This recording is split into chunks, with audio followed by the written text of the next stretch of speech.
Señores, buenos días. Gracias por acompañarnos en la mañana por Teleimpacto. Nelson Encarnación, Manuel Jiménez, Gregory Caimares, hasta las 9 de la mañana con ustedes. Manuel, Nelson.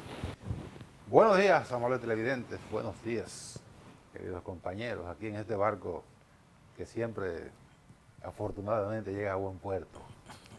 Aquí estamos. Bueno, y yo me siento seguro. Así Sí. que, buenos días, amigos televidentes, buenos días, Gregory, buenos días, Nelson.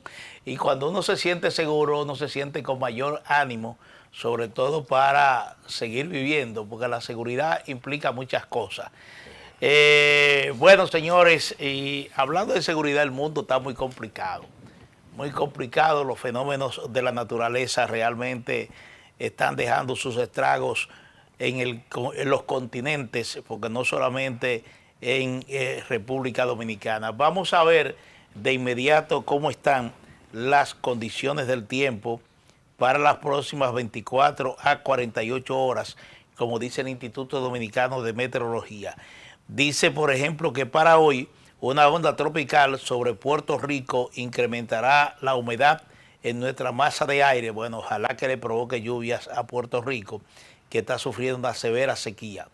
Dice que esta onda tropical sobre Puerto Rico incrementará la humedad en nuestra masa de aire e interactuará con la vaguada al noroeste del país.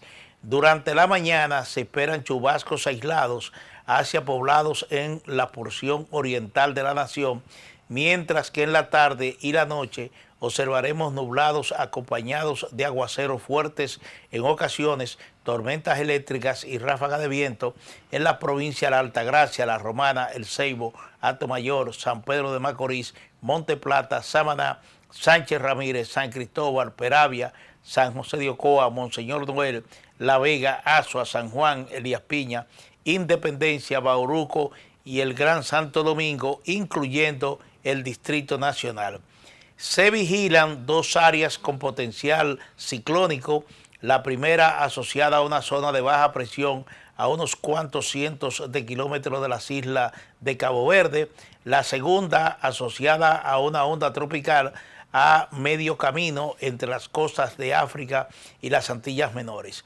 Ambas poseen una probabilidad baja, alrededor de un 30% y 10%, para alcanzar la categoría de ciclón tropical en las próximas 48 horas.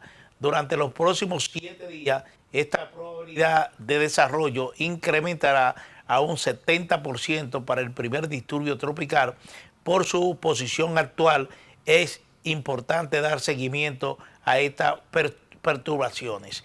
Igualmente se informa sobre una tercera vaguada al norte de las Bahamas, produciendo aguaceros desorganizados con un potencial bajo, 10%, para convertirse en ciclón tropical en los próximos 2 días, y porque su posición y desplazamiento no ofrece peligro para la República Dominicana. Si usted entra al mapa que ofrece el Centro Nacional de Huracanes, con sede en Miami, Florida, verá estos 3 fenómenos. Uno que directamente va hacia el Pacífico y otros 2 que van precisamente para la zona del Caribe. Y esto es lo que está advirtiendo el Instituto Dominicano de Meteorología. 3 fenómenos que están bajo vigilancia. 2 de ellos tienen una posibilidad final de un 70% de convertirse en ciclón tropical, aunque inicialmente esas probabilidades son bajas. Pero, vuelvo y repito, si usted entra al mapa del Centro Nacional de Huracanes, podrá ver la trayectoria que se proyecta para estos 3 fenómenos tropicales. Hay uno que va directamente hacia la zona del Pacífico, pero dos están enfilados, como se dice, para la zona del Caribe. El Atlántico y el Caribe. Sí. Bueno, y no hay nada que sorprenderse si estamos en la temporada de huracanes, precisamente.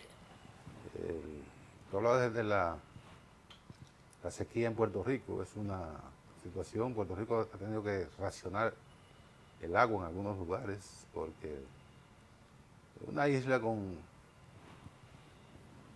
pocos ríos caudalosos, así como, digamos, Sama y el yaque o los yaques, no tiene ríos así Sí. tan grandes.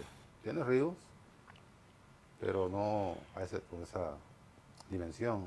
Entonces, los puertorriqueños han venido sufriendo tanto de la naturaleza como de los efectos del hombre. Cuando digo el hombre, el ser humano, hombres y mujeres también, porque hay algunas que están sometidas a la justicia por pasarse de listo. Y que depredan el medio ambiente también. El ambiente, oye, el ambiente entero. Bueno, ya Entonces, eso lo amplió usted. Desde La mujer. de aquellos dos fenómenos, ¿cuáles fueron? María y la otra. Irma y María. Sí, María le dio bastante fuerte a Puerto Oye, Rico. Irma también. Sobre Irma todo también. María e Irma. le dieron- Fue un complemento funesto, le dieron esa duro. conjunción de esos fenómenos. Sí, fue Pero una- María marcó. Todavía están los efectos. Todavía Todavía, están todavía. sufriendo los efectos, Todavía sobre están los todo efectos. en el sistema eléctrico. Sí, todavía están los efectos. Y a partir de ahí hubo una deserción voluntaria en Puerto Rico de ciudadanos que se fueron básicamente para Estados Unidos. Y se fueron para Muchos. para Miles, Florida, miles. Ajá. y han bajado significativamente la población de Puerto Rico. Sí. Algo extraño. Entonces tenemos esta situación en la vecina isla, que es una isla hermana de nosotros, antillana, caribeña, de donde vino Eugenio María de Hostos, de donde pasaron por aquí personas como Betances, el doctor Betances, y Rafael Hernández. Gloria.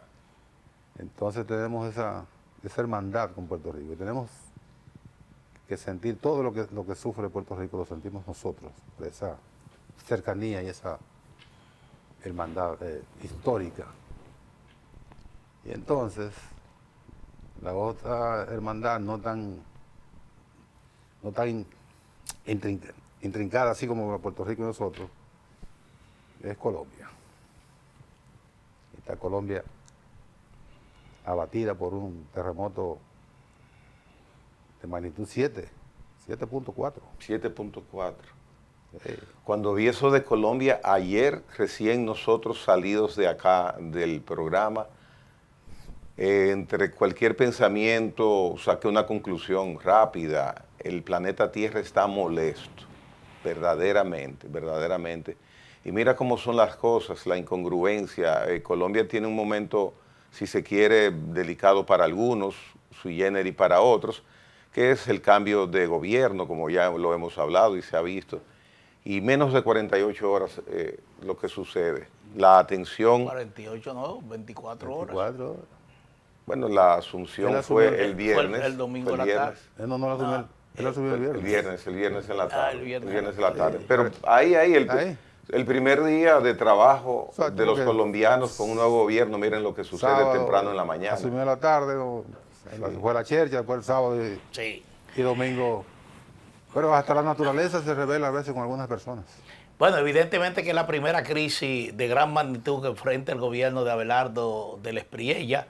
El temblor se sintió alrededor de las 7:34 de la mañana, 7.4 grados. Inmediatamente comenzaron a surgir las informaciones sobre los daños materiales y físicos que produjo este terremoto.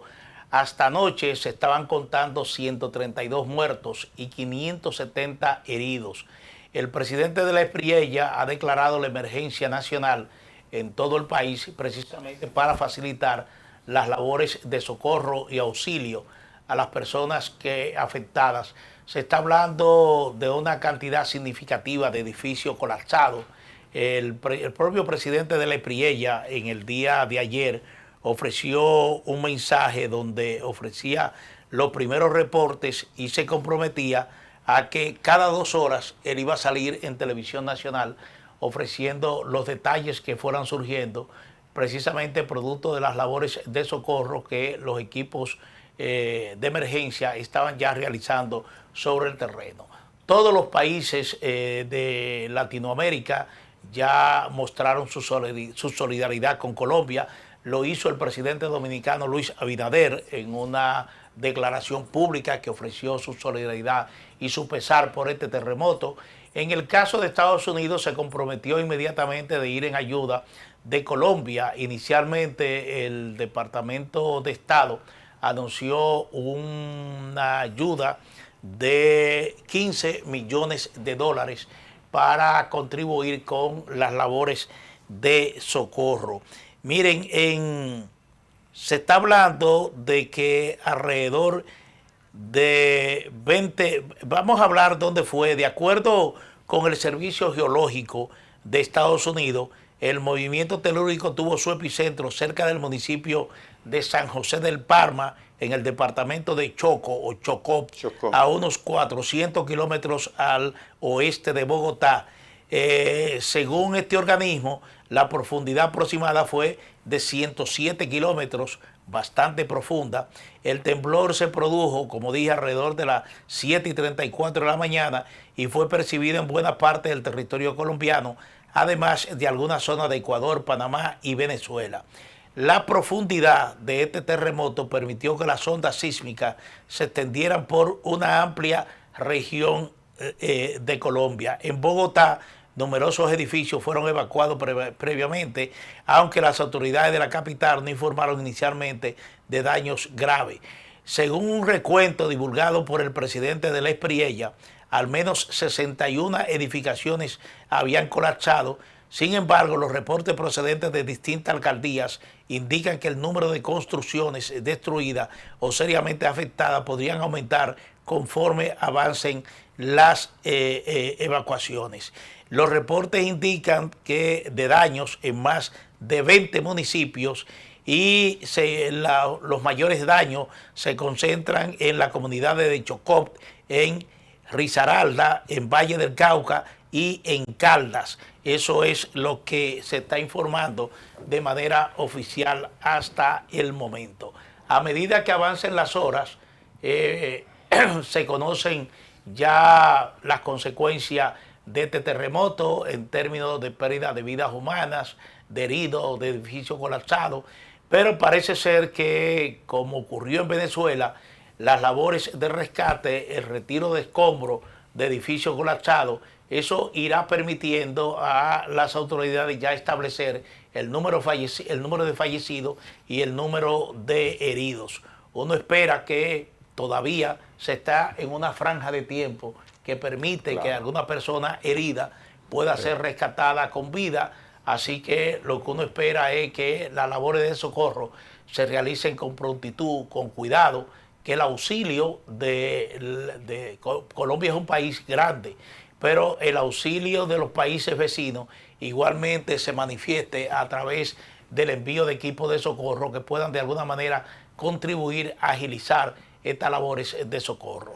Una referencia, en Colombia ahora es 1 hora menos. Aquí tenemos 7:15 de la mañana, Colombia es 6:15, justamente 24 horas después que ocurrió este hecho. Ayer, hora dominicana, 7:14, ocurrió el hecho. Y en Noticias Caracol tiene un informe de hace unos 7, 8 minutos. Vamos a ver un poquito, un segmento de este reporte en vivo que en su momento hizo, hace unos 8 o 10 minutos, Noticias Caracol.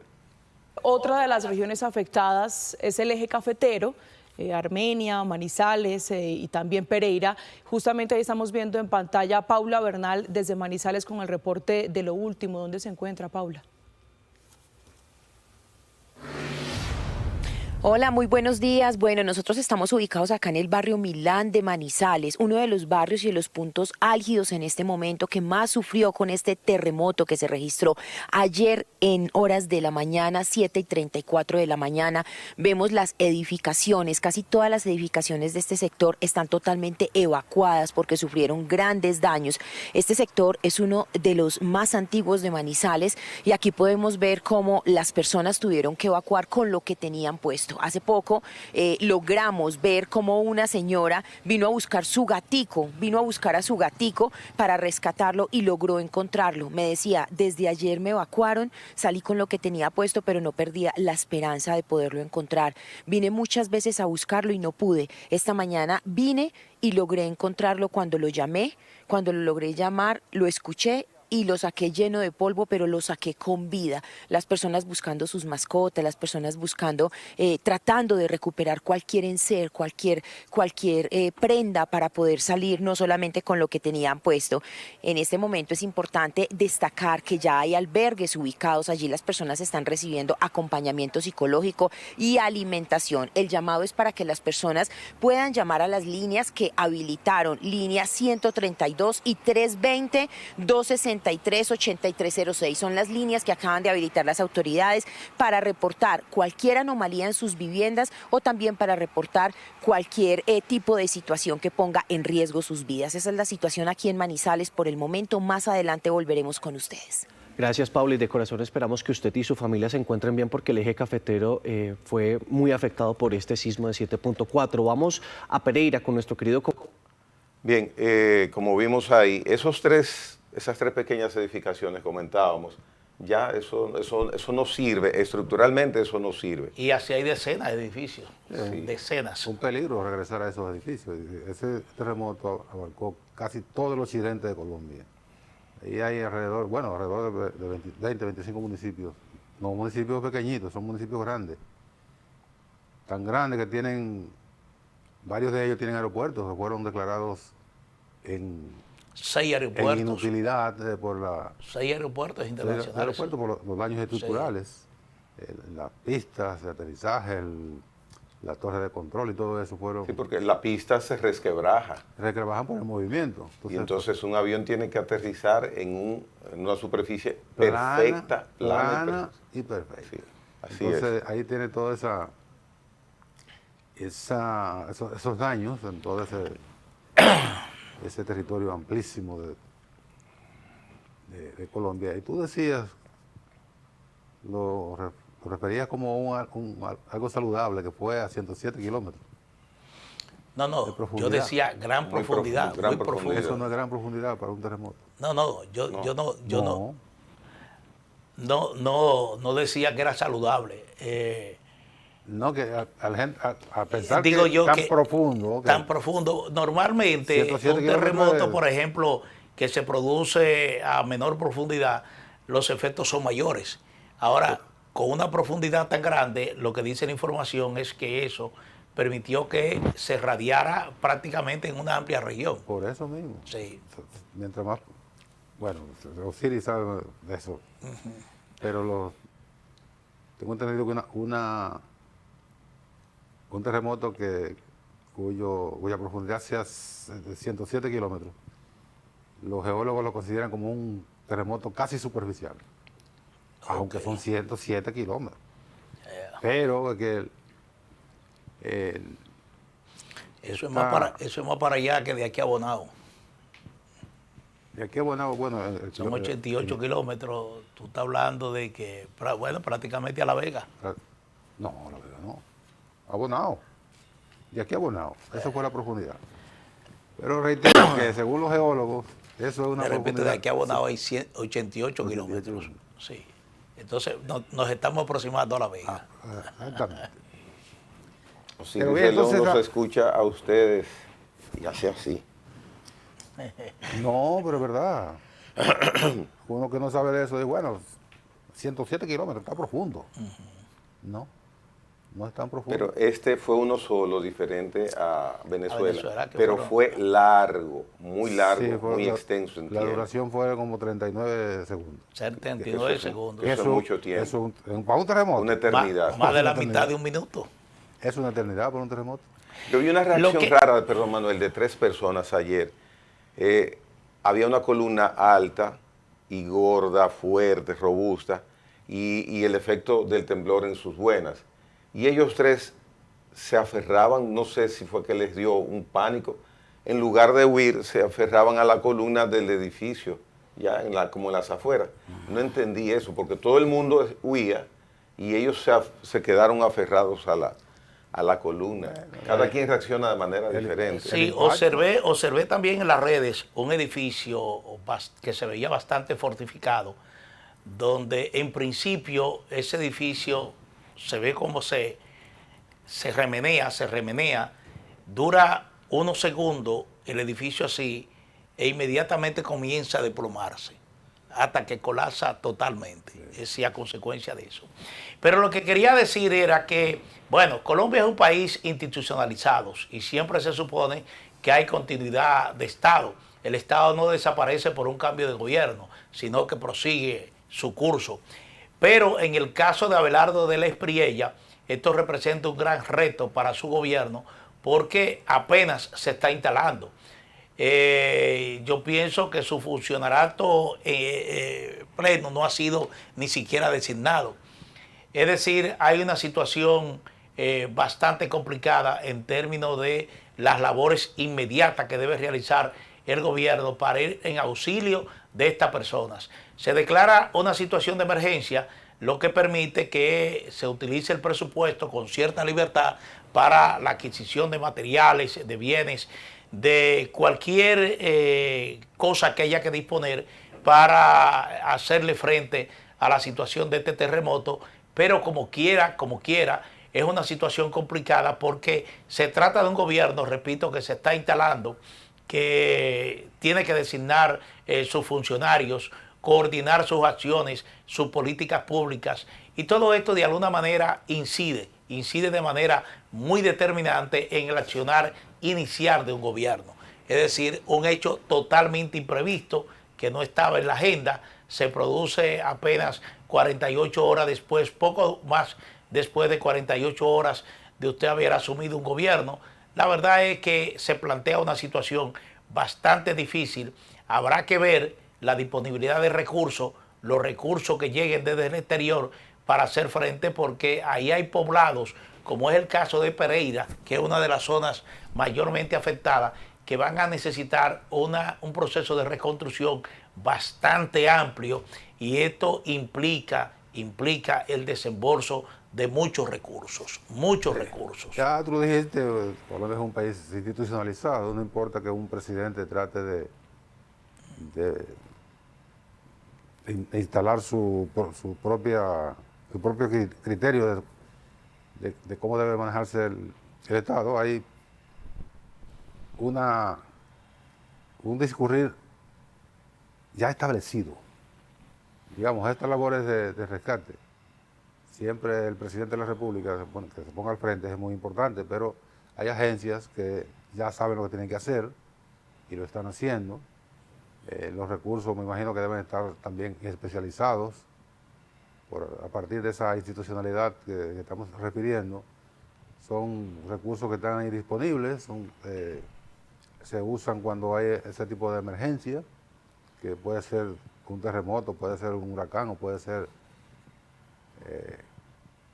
un deslave como ocurrió en aquel Monte Nevado. Ustedes recuerdan en los años 80 o 90 más o menos, que se produjo un deslizamiento de una montaña que se llama Nevado de Ruiz, y ahí hubo miles de muertos. Esos se activan automáticamente los mecanismos de socorro, y en esta oportunidad no va a ser diferente. No importa que haya habido un cambio de gobierno apenas 48 horas antes del terremoto. Así que con los recursos de Colombia y la ayuda que comienza a fluir, Estados Unidos ha ofrecido 15 millones de dólares. Hablábamos aquí fuera de cámara que eso es una chilata para un país como Estados Unidos, que además acaba de asumir un aliado importante. Un aliado, sí. Del presidente Donald Trump. Bueno, pero 15 millones es una cifra inicial, me imaginamos. Sí, ahí tiene que expandirse eso en otros. Que va a seguir llegando. Y en especie también, otras cosas, sí. Ay, Una bueno. decisión rápida que tomó de la Espriella es con los arriendos. Allá se le llama arriendo al alquilar una vivienda. Va a asumir el gobierno desde ya, previamente con identificación de los que han pasado por esta situación. Quien haya perdido su vivienda, que esté desalojado en este momento, el gobierno va a cubrir ese, en el lugar que vayan. El alquiler ahí, mientras pueden regresar a su... Sí. Eso es bueno, forma parte de los auxilios que tiene que disponer el gobierno frente a los damnificados de una situación como esta, que hace, ¿cuánto fue Venezuela? Un mes y medio. Ahí. Bueno, Uno el está día de San triste Juan, todavía por Venezuela. el día de San Juan, 24 de junio. Sí. Ya, y mira Bueno, lo que sucede ahora en en Venezuela Colombia. Decimito ahí.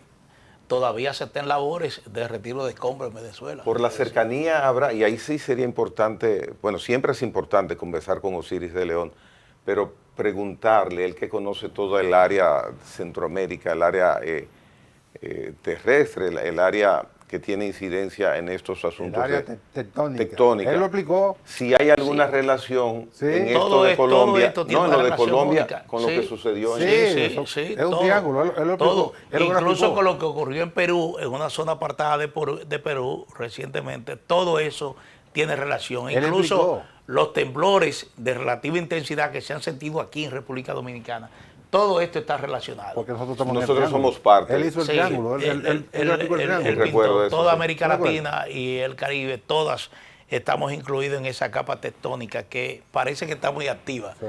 Pero miren, señores, y nosotros somos de la zona. sí, al principio yo hablaba de que el mundo está complicado y complicado fundamentalmente por fenómenos de la naturaleza ya en estas últimas semanas.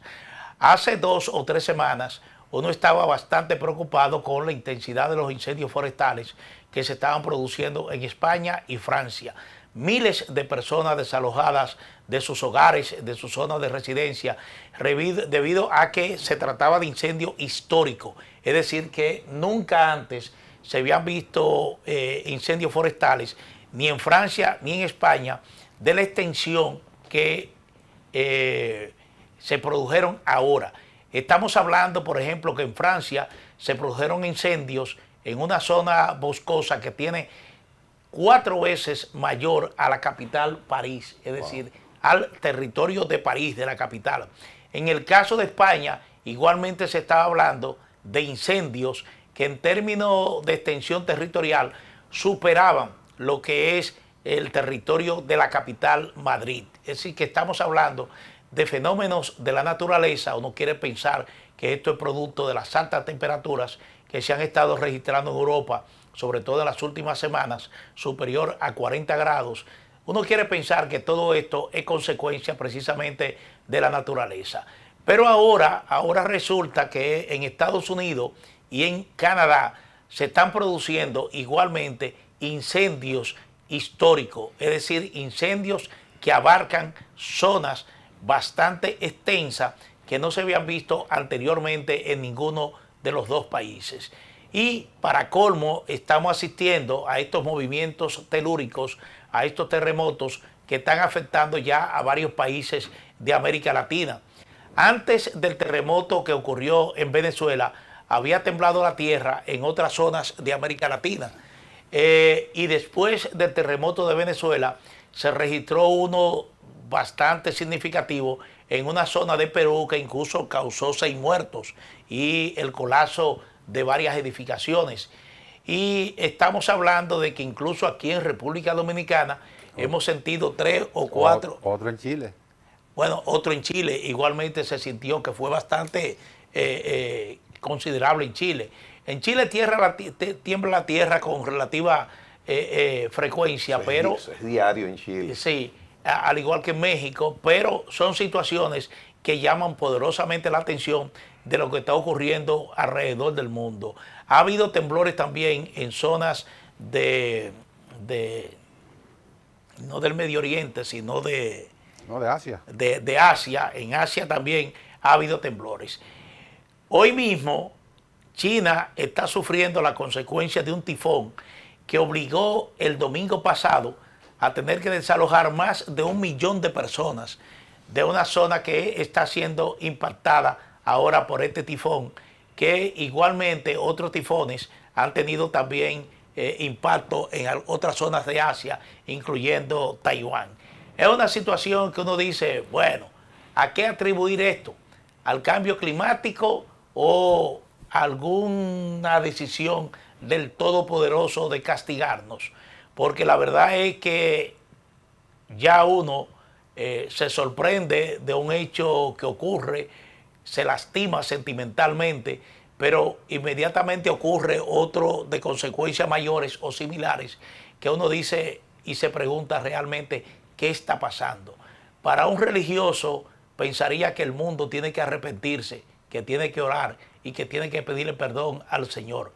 Para un científico probablemente diga, mira, esas son las consecuencias que estamos teniendo del cambio climático y la humanidad no se está dando cuenta de lo que está ocurriendo. Porque, y para un escéptico yo diría, bueno, eso ocurre porque tiene que ocurrir. exactamente, sí, eso es producto del destino. Sí. El destino no tiene ya guardado este tipo de acontecimientos. Pero para concluir, señalar de que definitivamente algo hay que hacer. Algo hay que hacer porque las consecuencias se están sintiendo. Se están sintiendo. Entonces, eso hay que dejárselo a los científicos, porque ya el Papa ora todos los días por todos nosotros, pero ya el tema, por ejemplo, vamos a esperar que la próxima cumbre de la Tierra no termine realmente en desacuerdos en vez de acuerdos, realmente en torno a la ruta que hay que seguir para de alguna manera disminuir el calentamiento global, que las grandes potencias se comprometan fundamentalmente en eso, en disminuir el calentamiento global, porque yo ni soy escéptico, soy religioso, eso sí, creo en Dios, pero me inclino más en el campo científico. Hay científicos que tienen razón cuando dicen que el calentamiento global ya nos está arrojando sus consecuencias. Bueno, nosotros siempre ha habido terremotos, siempre antes de que la Tierra entrara en ese calor provocado con las acciones de los humanos. No, eso se entiende. Siempre ha habido terremotos. Eso se entiende, pero históricos yo no y sé. relatados. Sí. Históricos, relatados y devastadores.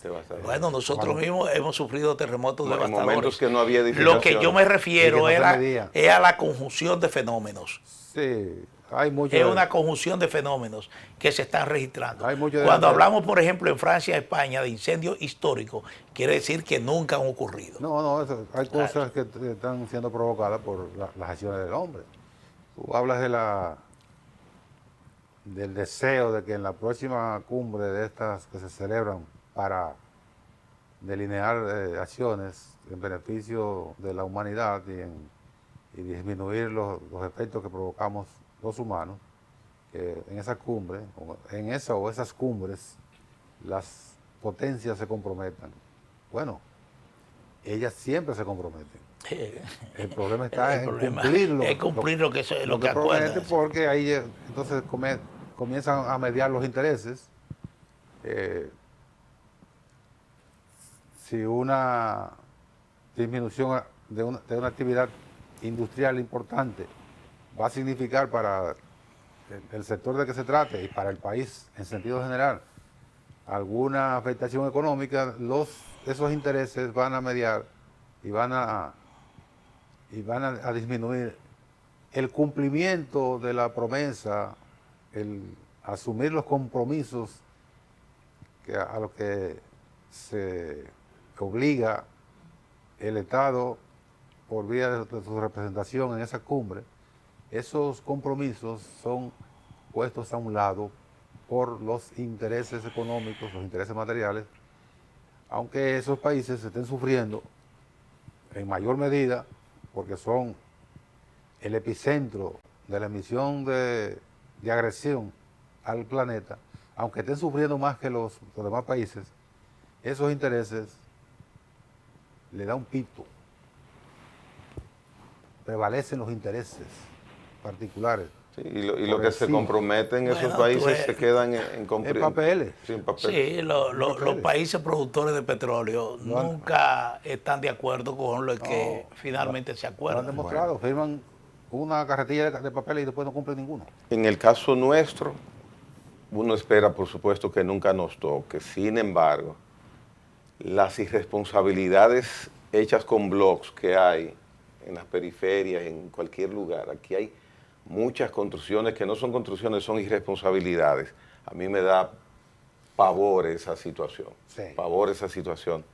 Ahí en Santo Domingo Este hay una edificación, no sé si ustedes la han visto, no 5 pisos, que eso no tiene una sola columna, está en construcción 5 pisos. Lo montado Block encima de otro, con varillas y unos perfiles de hierro. Con un maestro constructor.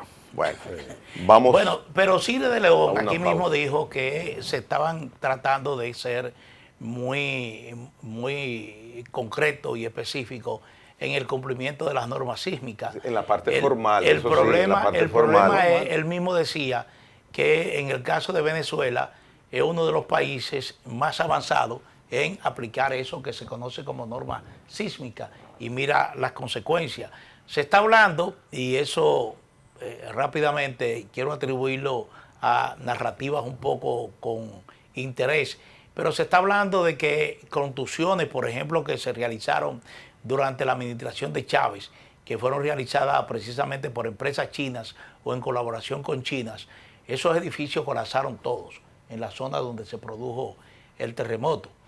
Yo no sé hasta qué punto se mantuvo la decisión oficial de que se respetara el uso de normas sísmicas en la construcción de edificaciones, porque no sé, pero la verdad es que las consecuencias en Venezuela de estos 2 terremotos fueron realmente fatales.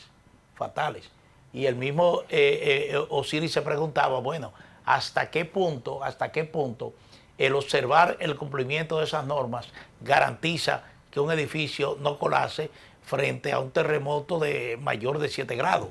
Claro. Esa es la pregunta. E imagina tú donde no hay control en muchas edificaciones, que es el caso nuestro. En la parte formal sí, aquí hay buenas construcciones, pero esperemos que Dios nos proteja.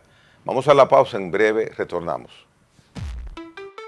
En breve volvemos. En la mañana con Teleimpacto.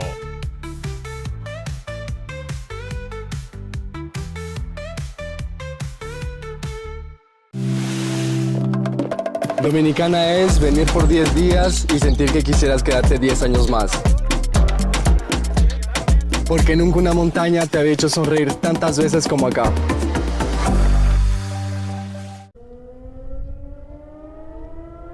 Las sirenas antiaéreas son parte de la vida cotidiana de DW en español.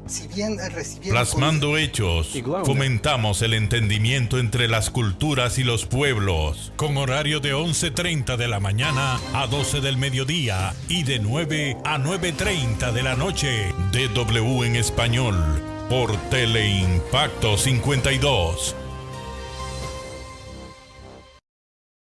Danilo Medina podrá alegar que la visita sorpresa, 60 o 60 mil millones de dólares. Periodismo objetivo. El gobierno, el presidente. De lunes a viernes, de 6 a 7 de la noche, al final de la tarde, con Manuel Fermín. En la mañana con Teleimpacto. En la mañana con Teleimpacto, un espacio de análisis, entrevistas y comentarios sobre el acontecer nacional e internacional. Nelson Encarnación, Manuel Jiménez, Gregory Caimares, Graciela Fontaneto, especialista en medicina estética, y Argenis Viñas, hablándonos de cine. En la mañana con Teleimpacto, de lunes a viernes, de 7 a 9 de la mañana. También síguenos en YouTube. La cantidad de votos que Lo actual de una forma diferente. Gregory Caimares, de 8 a 9 de la noche. La hora con Gregory, de lunes a viernes, por Teleimpacto.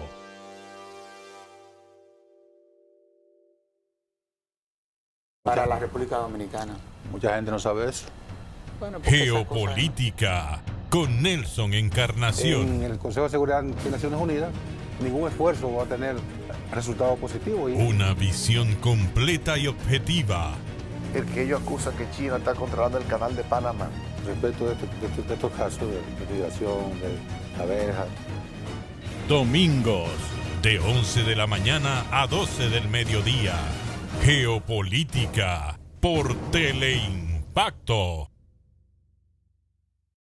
La felicitación de Abel condicionó ya el emocional. Comentario, análisis, cobertura, los acontecimientos que impactan al país y al mundo, con un equipo de comunicadores expertos. Propuesta de la noche, de 7 a 8 de la noche, por Teleimpacto. Teleimpacto.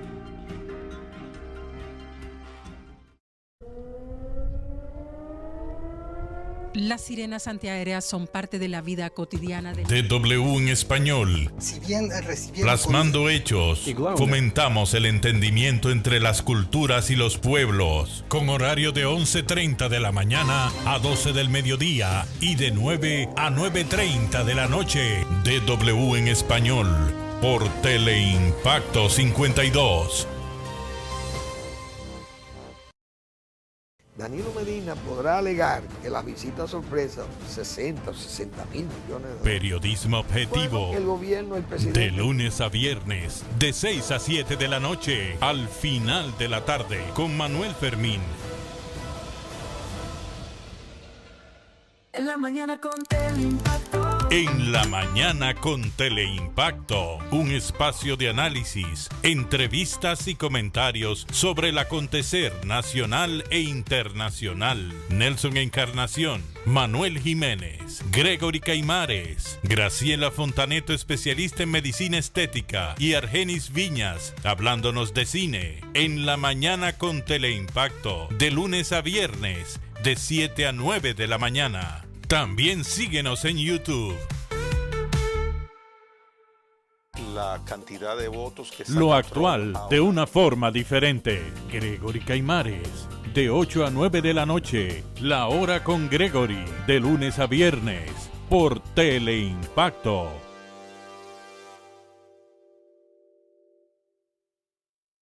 Para la República Dominicana. Mucha gente no sabe eso. Bueno, porque Geopolítica, con Nelson Encarnación. En el Consejo de Seguridad de Naciones Unidas, ningún esfuerzo va a tener resultado positivo. Una visión completa y objetiva. El que ellos acusan que China está controlando el canal de Panamá. Respecto de estos casos de migración, de abejas.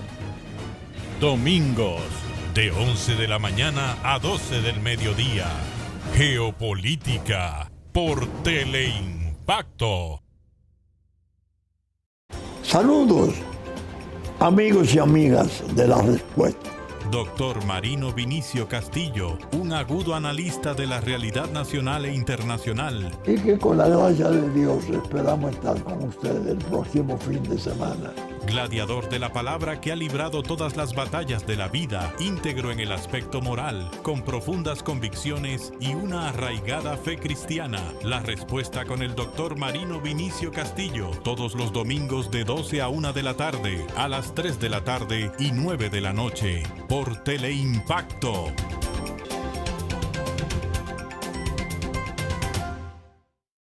La cantidad de votos que Lo actual de una forma diferente. Gregory Caimares, de 8 a 9 de la noche. La hora con Gregory, de lunes a viernes, por Teleimpacto.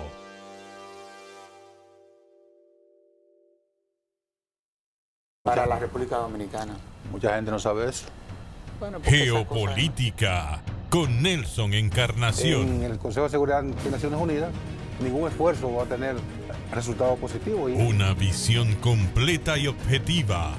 El que ellos acusan que China está controlando el canal de Panamá. Respecto de estos casos de migración, de abejas. Domingos, de 11 de la mañana a 12 del mediodía. Geopolítica, por Teleimpacto. Un espacio de entrevistas, análisis y comentarios de los temas de la actualidad nacional e internacional. Coge exactamente como punto de referencia. Sondeo con Luis Encarnación Pimentel y Danilo Climé. De lunes a viernes, de 1:30 a 2:30 de la tarde, por Teleimpacto 52. Conducido por el experimentado periodista Abigail Peña, conecta a los dominicanos con personajes destacados para hablar de actualidad, historias y momentos coyunturales del país y el mundo. La hora de Abigail, de lunes a viernes, de 3 a 4 de la tarde por Teleimpacto 52.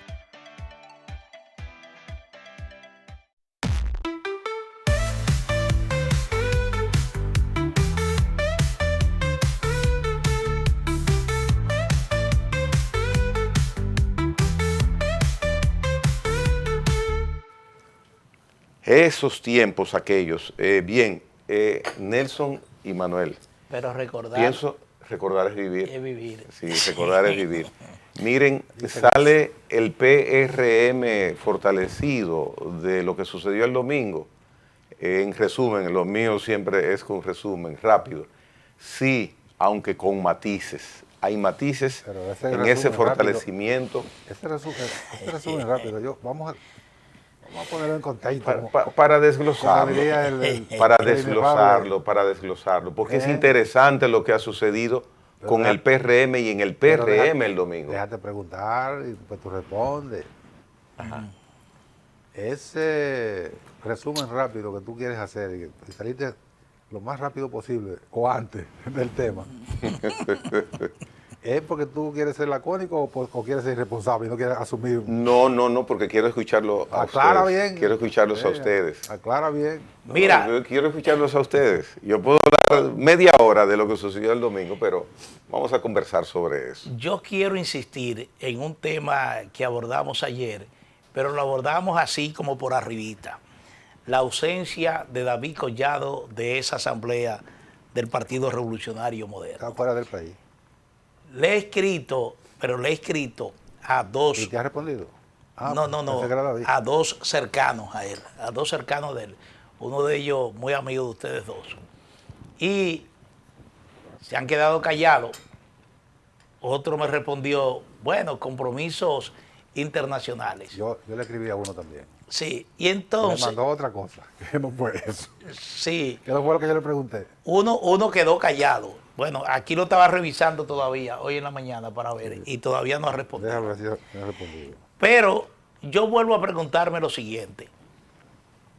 Ese acto de ayer, donde se iba a renovar la dirección nacional, del domingo, donde se iba a renovar la dirección nacional del Partido Revolucionario Moderno, era un acto importante, significativo, no solo para el presente, sino para el futuro de esa organización política. Y uno se pregunta, ¿un compromiso internacional tenía mayor interés o mayor importancia que esa presencia en ese encuentro partidario? Es una pregunta que yo me hago. Porque los compromisos internacionales se asumen con tiempo. Un compromiso internacional no llega de hoy para mañana. Se te anuncia con bastante antelación de que en tal fecha requerimos su presencia para la celebración de este evento. Y entonces la convocatoria que hizo el Partido Revolucionario Moderno también fue una convocatoria que se hizo a tiempo. Entonces había tiempo para discernir cuál de los dos eventos era más importante, el compromiso internacional o el evento partidario que se celebraba, que se celebró este domingo, donde evidentemente había ya un consenso aprobado, eso es verdad, pero era importante que figuras, por ejemplo, que aspiran a una nominación presidencial, hicieran acto de presencia en ese encuentro. Eso se cae de la mata. Uno dice, bueno, le dejó el escenario a Carolina Mejía, porque ahí los aplausos, los vítores y la gente levantándose de los asientos fue para saludar la llegada de Carolina, de su hijo y de Hipólito Mejía. Es decir, del sector que según las encuestas es el mejor posicionado de cara a la elección de un candidato presidencial por parte del partido de gobierno, no hubo virtualmente nadie. Tú dices, bueno, ahí estuvo Yayo Lobatón, que es un aliado. Ya él declinó. Que es un aliado de David Collado. Pero él no sustituye la presencia de David Collado en ese encuentro. Entonces, yo no sé, pero eso me deja interrogantes no respondidas hasta ahora, interrogantes que siempre quedarán en el ambiente. Uno que no es tan cercano, yo le escribí también a dos. El más cercano me dejó en el aire, me escribió otra cosa que no fue lo que yo le pregunté. Bueno, estamos igual entonces. Entonces, el que no es tan cercano, sí es del grupo, pero de la periferia. Lo que me dijo fue, bueno, que era un evento partidario, donde no había ninguna confrontación, porque ya se había acordado lo que iba a ocurrir, que previamente David había participado con el presidente Hipólito Mejía, con el presidente Luis Abinader y con Carolina y otros dirigentes, en la arquitectura de lo que se aprobó el domingo, y que la presencia, como hubo otros que no asistieron. Yo le dije, bueno, pero hubo otros que no asistieron, pero esos otros no son precandidatos. Exactamente. Sí, pero que eso no era un pulseo entre candidaturas, era coronar un acuerdo ya. Pero en los hechos demostró ser un pulseo entre candidaturas. Sí, porque el acuerdo que se llegó es precisamente eso. Le dije, bueno, pero el tema es que los espacios en política no se ceden. Por ejemplo, cuando se produjo aquel encuentro en el que David sobresalió a partir de los aplausos, aunque Carolina también fue bien aplaudida, pero evidentemente que la mayor algarabía se produjo cuando llegó David. Ese evento no era para candidaturas, y sin embargo ahí hubo una medición de simpatía o una medición de emociones, que fue lo que más o menos que la cantó el país. Entonces, esos espacios se aprovechan. ¿No? Insistió en que no había necesidad de la presencia de David, porque ya, reitero, que ya habían acordado el consenso que se aprobó finalmente. El tema está en que eso es así, pero la gente de la calle, la gente que no tiene ese nivel de cercanía y que no tiene ese nivel de discernimiento de las cuestiones políticas, lo ve con otra óptica, lo ve saca otras conclusiones. ¿Cuál fue la razón?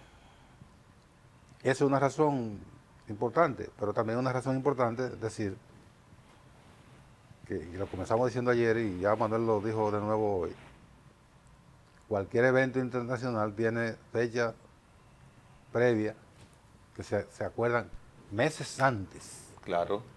Cuando son encuentros así ministeriales y eso. Se aprueban, son agendas que se pautan varios meses antes para garantizar la presencia de los invitados de ese nivel a nivel ministerial.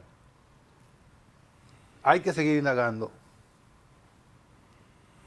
qué pasó con la ausencia de David. Y hay que seguir esperando las respuestas de las periferias o del Concón, que le van a venir a uno siempre con la misma explicación, de que no era necesario, que no era imprescindible la presencia de David Collado. Mira, quiero especificar lo de matices, porque verdaderamente quedan matices. El PRM se fortalece. Se escoge al presidente Abinader presidente por 4 años. Eso es interesante, eso le da armonía, le da tranquilidad en ese aspecto. No hay una ruptura pública, como había la aprensión de si iba a haber inconvenientes dentro del PRM. Ahora bien, queda pendiente un detalle. Ahí no se permitió la medición interna de las fuerzas, la correlación de fuerzas. Digo ahí en el complejo de la matrícula completa que tenía oportunidad y derecho al voto. Hizo mención sobre ello Guido Gómez Mazara. Chu Vázquez habló cual si fuera un edicto dictado, hablado, mencionado, razonado. Usted sonríe, no sé por qué. Pero verdaderamente no se permitió. El razonado ensayado. Que internamente, sí, pero se sentía la emoción interna de Chu Vázquez de que debió votarse. Él respetaba y asumía y asimilaba, pero debió votarse. Entonces, esas partes que quedan donde el nivel de flama de la llama de la estufa queda todavía encendido, de que en el PRM no se manifestó lo que verdaderamente, internamente, democráticamente se puede mostrar y se puede demostrar. Esa aclamación que es consenso, quizás no llegue a arma de doble filo, pero fue una jugada riesgosa. Hoy sale bien el PRM pero bajo matices. Ojalá que esos matices que hoy menciono no crezcan, se mantengan así y que la ecuanimidad prime en el Partido Revolucionario Moderno. David Collado sale fortalecido a pesar de no haber estado presente. Yayo Sanz Lobatón ya públicamente, lo articula hoy en el Listín Diario. Bueno, en términos... su apoyo a David Collado, y Carolina Mejía siente, percibe que ese es un espaldarazo que a su candidatura interna incide, afecta, que Yayo Sanz Lobatón esté, algo que ya se conocía, pero ya públicamente apoyando a David Collado. Mira, es cierto que la escogencia del presidente Abinader al frente del Partido Revolucionario Dominicano Moderno representa una garantía de que el proceso que sigue de ahora en adelante se va a desarrollar con transparencia. El presidente es un ente... Está arbitrado. El presidente es un ente equidistante entre los diversos grupos que a lo interno realmente se disputan la candidatura presidencial. Uno habla siempre de la candidatura presidencial, pero hay que recordar que están en juegos igualmente otras candidaturas. Están en juegos candidaturas al Congreso, están en juego candidaturas a los municipios. Y eso, cada sector dentro de la organización política tiene igualmente sus candidatos, a los demás cargos electivos. Es decir, que estas aspiraciones presidenciales se ramifican más hacia abajo, hacia el resto de las candidaturas. Entonces, hay todo un partido involucrado precisamente en esa lucha. Y yo repito que la escogencia del presidente Abinader como presidente del partido es una especie de garante para que el proceso se desarrolle sin mayores sorpresas, sin mayores disputas, sin conflictos. Los conflictos en política a veces es difícil de evitar. Es difícil de evitar porque son entes humanos que están participando, que tienen contradicciones, que tienen simpatías, que en algunos casos se desbordan. Y que tienen intereses. Sí, y que tienen fundamentalmente intereses. Y entonces esas simpatías, esos intereses algunas veces se desbordan y es difícil controlarlo. Pero esa presencia, él es presidente de la República, es el hombre que firma los decretos, pero además es un hombre que ha dicho públicamente que no tiene simpatía por ninguno de los grupos que tienen aspiraciones a lo interno del partido. Entonces, eso representa esa garantía. Ahora bien, usted decía que David Collado salió fortalecido. Y uno dice, bueno, aquí hay que ver en qué medida se entiende que haya salido fortalecido. El secretario general del partido, que es una especie de administrador, el que sigue el día a día el partido, todo lo que hace el partido pasa por la Secretaría General, resulta que es el hijo de la anterior secretaria general, pero también el nieto de quien es un líder del partido, que es el expresidente Hipólito Mejía. Pero el hijo de una precandidata. Y hijo, exactamente, hijo de una precandidata a la presidencia de la República. A David Collado se le ha dejado la Secretaría de Organización. Y usted dice, bueno, organización es importante, va a tener un papel predominante en la organización de todo el proceso interno para escoger al candidato presidencial. Pero ahí dentro del partido, jerárquicamente, la Secretaría General está por encima de la Secretaría de Organización. Entonces, yo no sé, porque la verdad es que ellos hasta ahora han llevado estas aspiraciones, si se quiere, de una manera un poco callada, un poco silenciosa, pero los ruidos siempre salen. Los ruidos siempre salen a relucir y me parece que en esta ocasión uno tendrá que reservarse una opinión final sobre la decisión que ha tomado el partido.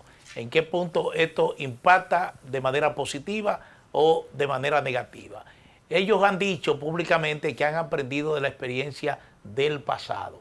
El pasado ha sido realmente su referente y han prometido no volver a incurrir en esos errores del pasado. Y hasta ahora vamos a ver, ha sido así hasta vamos a ver si la emoción no lo traiciona, y todo sigue caminando como hasta ahora. Lo que sí es cierto de que ahí hay un pleito montado entre dos sectores importantes, dos sectores que tienen poder dentro del partido. Me refiero a Carolina Mejía y a David Collado. Una contienda montada. Por eso finalmente llama mucho la atención de que el ministro de Turismo no estuviera presente en esta asamblea que se celebró el domingo, porque eso es como cuando usted dura 3 meses discutiendo un acuerdo con un posible socio y entonces resulta que usted llega al acuerdo, pero el día de la firma usted no aparece. Parece una buena gráfica. Peculiaridades del candidato interpósito. Sí, la importancia de lo que ocurrió el domingo de cara a la dinámica interna del PRM está en la selección de Luis Abinader como presidente del partido. Porque un partido con la situación que tiene el PRM, el partido de gobierno, y abocado a un proceso para tratar de conservar el gobierno, quien lo dirige debe ser una persona, como parece que es el caso del presidente Luis Abinader, equidistante de los grupos. Él ahí va a poner de manifiesto lo que él ha manifestado, lo que ha dicho en ambientes totalmente alejados incluso de la política y de las cuestiones internas del PRM, es que él no tiene candidato, que él va a ser un árbitro. Era un árbitro antes como presidente de la República y ahora ese arbitraje le queda mucho mejor como presidente del PRM.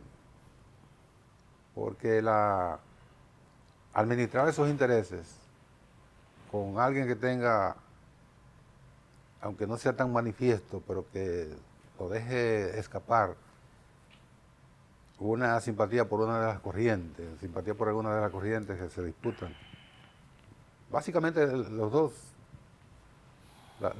corrientes que luchan por imponer su candidato, que son la corriente de Hipólito Mejía, que presenta a Carolina Mejía, y la corriente de David Collado, que parece que no tiene un superior. En el caso de Carolina tiene sí un superior, que es el líder natural del PRM, la persona más conocida del PRM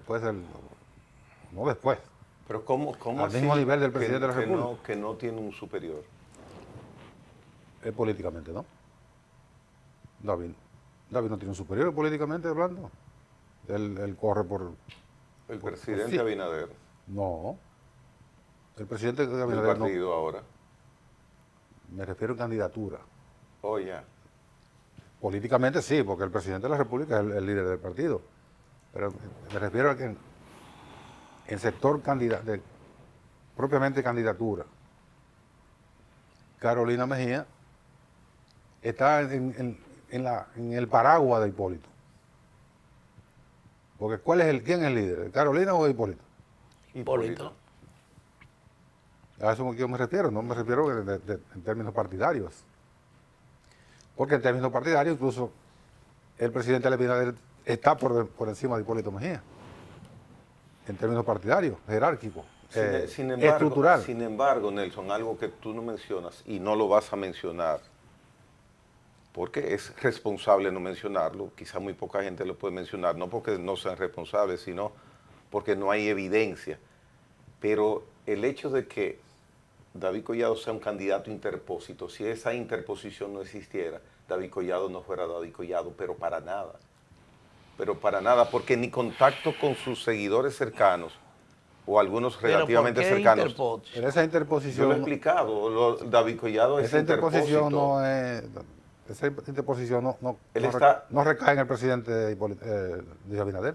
No, ni en un sector político tampoco. Ni en un sector político tampoco. David Collado es quien está haciendo el papel. Él está haciendo y llevando una candidatura encomendada. Bueno, él ha dicho que no. No es tan así, ¿no? No, él ha dicho que no. Bueno. Yo confieso Eso que podré lo estar asume mucha equivocado, gente, pero al igual todavía que usted. lo percibo. Pero él siento. ha dicho que no. Pero por Que eso él es que digo él no que es muy responde difícil. a ningún tipo de interés. Por eso es y que digo menos que es muy empresarial. difícil mencionarlo, porque no hay evidencia. Pero es que es tan evidente que él es interpósito, que se conoce porque ha tenido la preeminencia, porque es una persona que nunca la veremos sentada, y no estoy particularizando por la forma de ser, él tiene su esquema, pero nunca la veremos sentada en un set de estos, en televisión. Él podría dar un premio si él un día llama por teléfono a una persona que trabaje política relativamente cercano a él, o que reciba una llamada. Nosotros tres tratamos de comunicarnos con él y nunca vamos a recibir que el teléfono de él se va. Y no estoy particularizando. Entonces, él es un esquema, es un candidato interpósito. De eso yo no tengo duda alguna. Pero nosotros no y tenemos... no es un estigma, que es una realidad. Que es una realidad. No tenemos la evidencia de que él sea tan lejano de todo el mundo. Hay muchísima gente que es cercano a él, que le responde y que... Por algo él ha calado en mucha gente dentro del PRM. Yo le señalé a un... Él ha calado por su calidad de interposición, que es por lo que tiene y se oye feo detrás. En esto hay que atribuirle a él algunas condiciones. Bueno, pero por supuesto, eso Manuel, no nace solo. Eso no nace solo. Eso no nace solo. Yo le reclamé a un... Porque tú mencionas, perdóname que te interrumpa, tú mencionas quién está sobre Carolina, Hipólito. Y sobre David Collado, nadie. También hay Hipólito encima de David Collado, lo que pasa es que no hay evidencia. Dentro del PRD. No, estoy hablando en sentido abstracto y real, en una realidad irreal. Conocemos. Pero eso ya viene siendo después, ahora en términos internos del PRD, que es lo que nos estamos Pero el peldaño donde está el señor David Collado es porque está fungiendo un papel, si no, él no estuviera en ese peldaño con la característica de su impronta propia, y tiene méritos, porque una persona correcta, una persona pulcra en el manejo de los fondos públicos, ojalá que el esquema del funcionariado dominicano tuviera el mismo desenvolvimiento que él ha demostrado, pulcro, y eso está muy bien, pero es por algo, por lo que hay detrás de él. Eso no se puede ignorar, aunque no hay evidencia. Esa es su naturaleza. Yo le señalé. No, Nelson, no estoy criticando su forma de ser, no. Es que yo no estoy hablando de forma de ser, no. Él tiene su peculiaridad y la defiende, y es así, y eso vale. Él defiende su forma de ser, y eso yo no lo pongo en crítica. Yo lo que indico, y todo este comentario, es que él no es solo, no es él. Pero nadie es solo, alguien tiene... Se debe un equipo tanto interno del PRD. Él tiene su Hipólito, él tiene lo que significa su Hipólito. Pero políticamente no. O sea, orgánicamente. Porque no son políticos. Porque no son políticos. Estamos hablando. Pero tiene un sector empresariado que sin ese sector no estuviera ahí. Pero pero yo estoy diciendo eso, yo no estoy criticando. Pero si fuera por eso, aquí todos los candidatos o los posibles candidatos presidenciales tienen un sector empresarial. Sí, pero eso es lo que yo estoy diciendo, que la preponderancia de él es por ese respaldo. La preponderancia, donde está es por ese respaldo. Eso es lo que yo estoy diciendo. No es así, porque los empresarios... que se quite el respaldo. Los empresarios que apoyan a los candidatos, que no es ni un sector empresarial a un candidato específico, ni a un solo candidato, sino sectores empresariales que apoyan a candidatos de todos los partidos. No, entonces... escúchame, Nelson, él es el candidato de un proyecto. Él es el candidato de un proyecto. Por eso es que yo digo que es un candidato interpósito. Pero si es así, todo el mundo es candidato de un proyecto. Sí, eso puede resultar un poco aventurado, Gregory, afirmarlo, porque no hay evidencia, pero todo el mundo lo conoce y lo sabe. Pero todo el mundo lo comenta. Aquí detrás de cada candidato, sobre todo con potencial para llegar a la presidencia de la República, hay 1, 2, 3 o un grupo empresarial. Eso es el ABC. A de la Leonel, ¿quién política lo subió? dominicana. Su partido. A Danilo, ¿quién lo subió? Su partido. Sí, pero si hablamos de sector empresarial detrás, en el caso de los aspirantes, siempre tienen sus empresarios. Eso es normal, podría considerarse normal. En el caso de David Collado, lo que él ha dicho públicamente es que no. Hay un rumor que lo vincula a un grupo empresarial muy concreto. Él ha dicho que tiene una amistad con un empresario muy importante de ese sector, pero que él es un candidato a la presidencia de la República que está animado de la mejor buena fe. Es decir, llegar ahí y gobernar de acuerdo a los intereses nacionales. Es un político. Ahora, que aquí tiene empresario. el sector empresarial, no importa quién gane la presidencia, siempre tendrá su preeminencia sobre el que esté en el Palacio Nacional. Porque el sector empresarial llega un momento que cuando siente lesionados sus intereses, actúa realmente de manera institucional. Y aquí hay instituciones empresariales bastante fuertes sus intereses, que defienden precisamente el interés del sector privado, de los empresarios. Yo le quería decir hace rato y no... Una cosa es que cualquier me dejan. empresario se pueda aprovechar de una situación de gobierno, eso también es lógico que se aprovechen. Yo eso quiero decir hace rato y no me dejan. Pero dilo. Yo le llamé la atención, le pedí a un importante dirigente del sector de David, que por qué David era tan distante de los medios de comunicación y de los dirigentes del PRM. Y bueno, esa es la percepción que se tiene. De que él es distante de los medios de comunicación. Bueno, él va a los medios de comunicación cuando tiene que hablar. Pues muy bien, todo el mundo administra su silencio o su elocuencia, o sea, eso depende de cada cual. En el caso de la supuesta distancia de los dirigentes del PRM, él me dijo, bueno, es que todavía no estamos en campaña. Le dije, ese es un argumento que no me convence, búscate otro. Bueno, para que además, para eso estamos nosotros, me dijo él. Nosotros suplimos esa supuesta distancia de David, de la dirigencia media y de la base del PRM, porque nosotros somos los que llegamos a la base y llegamos al día a día. Yo también, eso puede tener alguna razón, pero este país se ha acostumbrado a que la gente, desde abajo al medio, arriba, le gusta estar cerca del candidato, tocar el candidato, hablar con el candidato. Se siente importantizado cuando un candidato le dirige la palabra. Bueno, llegará el momento.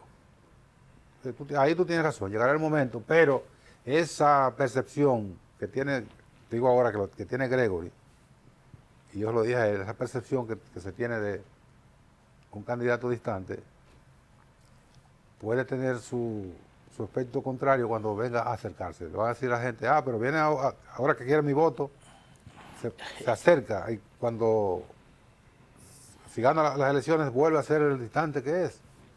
Yo le dije, bueno, traten de resolver esa percepción, porque si esa percepción se generaliza como se está generalizando, no solo en la base, sino en dirigentes importantes que nunca tienen la oportunidad de hablar con ese potencial candidato, eso le puede resultar en una dificultad. Evidentemente que parece que eso no le ha generado esa dificultad que yo estaba advirtiéndole a ese dirigente importante, porque según las encuestas David Collado tiene una buena posición, un buen posicionamiento. Entonces, si es una estrategia de administrar su presencia, de administrar su silencio, si es una estrategia, evidentemente que él está dando resultados. Bueno. De que eso se corone con el éxito en el 28, esa es otra cosa. Bueno, que se especifico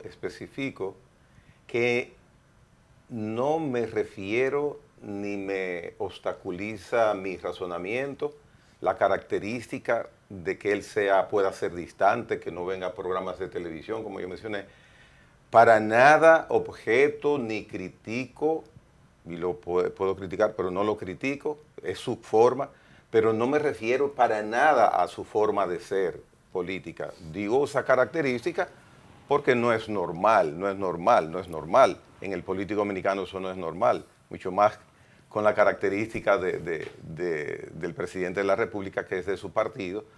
Él es un candidato en ese sentido con su peculiaridad, pero no me refiero para nada a eso, ni lo critico, ni es objeto del razonamiento que hago de que él sea un candidato interpósito, y lo reitero. Para mí es candidato interpósito porque hace el papel que otro no hace ni puede hacer. Es candidato interpósito porque representa a un sector económico específico. Él es la figura importantísima, vital, de un proyecto auspiciado, empadronado, empujado, protegido, de un sector económico específico. Eso es lo que yo estoy diciendo. Ni es una crítica, al contrario, no es crítica para nada. Es una observación que lo veo, lo siento, lo percibo. Mucha gente lo comenta con nombre, no digo nombre porque no es delicado decir nombre, pero sabemos de quién hablamos inclusive. Entonces eso es lo único que digo, es esa aseveración que es un candidato interpósito. Todo el mundo sabe que la cercanía, y él lo ha dicho, con un sector del grupo Vicini. Sí, entonces... No tenemos por qué... no con un sector, con un miembro, con una persona. Del grupo entonces, Vicini. Igual que digo, y tengo el mismo criterio de la interposidad de la candidatura de Gonzalo Castillo. Gonzalo Castillo es el segundo candidato interpósito que existe, son dos, él y David Collado. Y eso es tan evidente. ¿De quién? De Danilo Medina. De Danilo Medina. No, bueno, eso no es normal. Esa afirmación es temeraria porque a la hora que Danilo Medina... No, temeraria no. Porque Gonzalo es si tú te encuentras con un seguidor de Francisco... por Danilo Medina totalmente. Yo me he reunido o he tenido conversaciones con seguidores, por ejemplo, de Francisco Javier García, que me dice a mí, Francisco Javier es el candidato de Danilo. Si Danilo Medina no existiese porque viviera en Europa y se desconectase, y se hubiera desconectado de República Dominicana. Danilo Medina que te indique que él está favoreciendo a Gonzalo Castillo en la carrera presidencial en el PLD. No, tú y yo no tenemos que andar juntos en la calle abrazados, así como dos grandes amigos que somos, pero siempre, para que tú y yo seamos amigos. Siempre hay información. Lo que pasa es que Gregory está ubicando el momento actual en el 19. Exactamente. Pero es que sí, pero no es lo mismo. No es lo mismo. El escenario no es el mismo. Tienen razón. Si Danilo Medina no existiese, Gonzalo Castillo, y tú dirías, no, es que nadie sube solo, y eso es así.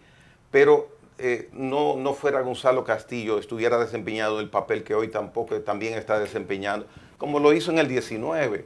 Es que son realidades. Gonzalo Castillo está ligado, aunque dure 2 meses, 3 meses sin hablar por teléfono, con Danilo Medina, pero es una candidatura interpósita. Pues mira, no es tan así. Es posible que bastante que se rebatan. Bueno, mira lo que digo, que aunque no hablen, lo que sea, pero ya hay ligazones que son indespegables, qué término tan feo, pero ya hay razones que están adheridas, no se pueden despegar. Mira, es otra candidatura interpósita. A Danilo Medina, la de Gonzalo Castillo. A Danilo Medina siempre se le ha atribuido ser un gran estratega en política. Y él, por la experiencia que tiene... En el 19 demostró lo contrario. Bueno, vamos a suponer de que no sea un gran estratega. No, él lo pero, él lo era hasta el 19. Está bien, pero por la experiencia que tiene en política, sabe que lo importante para el Partido de la Liberación Dominicana en estos momentos es mantener su unidad. Si él se inclina a su izquierda o a su derecha, esa unidad se rompe automáticamente. Y hasta ahí llega la aspiración del PLD por reeditar sus triunfos del pasado y volver a ocupar el Palacio Nacional. Es decir, él sabe y está consciente de que él tiene que mantener una palabrita, por ejemplo, que se utiliza mucho, una posición equidistante entre los grupos que actualmente están enfrentados por la nominación presidencial en el PLD. Eso es vital para el Partido de la Liberación Dominicana. Y él no sería ningún tonto de darle una señal de que se le pueda colocar al lado de un aspirante presidencial. Y es normal, cuando hay aspiraciones y hay un líder político, como es el caso especial que tiene hoy en día el Partido de la Liberación Dominicana, siempre hay seguidores que dicen, no, el líder apoya a fulano. Porque como te dije, yo me he encontrado con gente de Francisco Javier que dice, no, Danilo quiere que sea Francisco Javier. Pero tú te topas con uno de Gonzalo, te dice, no, él quiere que sea Gonzalo. Y posiblemente te toque con uno de Abel Martínez que te diga, Danilo se reunió con Abel ayer. Son opiniones interesadas. Exactamente. Entonces, todas esas son opiniones asimismo interesadas. Pero yo pienso que la experiencia política de Danilo Medina es un hombre que tiene... ¿Cuántos años tiene Danilo en política? Hay leyendas en República Dominicana que quedan estigmatizadas en el tiempo, que nadie lamentablemente las cambia. Entonces... La compañía de autobuses, ¿de quién era? Eso nadie lo va a cambiar, nadie lo va a cambiar y sabemos... Sí, pero lo que se produjo en el 19 fue una narrativa que no se pudo demostrar. Es decir, el tema es que en el 19 las condiciones que existían no eran las condiciones que existían antes. No me venga con eso del algoritmo. Qué bueno que apareciste. No me venga con el algoritmo y que esa vaina no se pudo demostrar. El algoritmo no. Gente votando hasta las 2 de la mañana. Bueno, pero no, eso beneficiaba a todo el mundo. No, ¿qué va? Mira, todo eso son narrativas que se pueden discutir. Todas esas son narrativas y ese no es el tema, pero que se pueden discutir. Aquí todo el que pierde tiene una narrativa de por qué perdió y construye un discurso que alguna vez se lo asimila a la opinión pública en la medida que ese discurso se repite y no tiene respuesta oportuna. Pero aquí todo el mundo, todavía hay gente que dice que Bosch le ganó a Balaguer en el 90 y que le hicieron un fraude. Y eso nunca se demostró que se le hizo un fraude. No. Y queda en la historia. Eso es una ley, eso es parte de lo que eso quedó en la historia. Sí, nadie lo va a quitar. Pero ahí está el informe de Jimmy Carter, ex presidente de los Estados Unidos, donde dice que esas elecciones... Él mismo en persona. Él mismo, sí, donde dice que esas elecciones fueron limpias, fueron transparentes. Bien. Que pudo haber cualquier tipo de irregularidad, como es normal que ocurre en cualquier parte del mundo, pero que en esencia esas elecciones fueron transparentes y limpias. Bien. Entonces... Hacemos pausa entonces. En breve volvemos. En la mañana con Teleimpacto.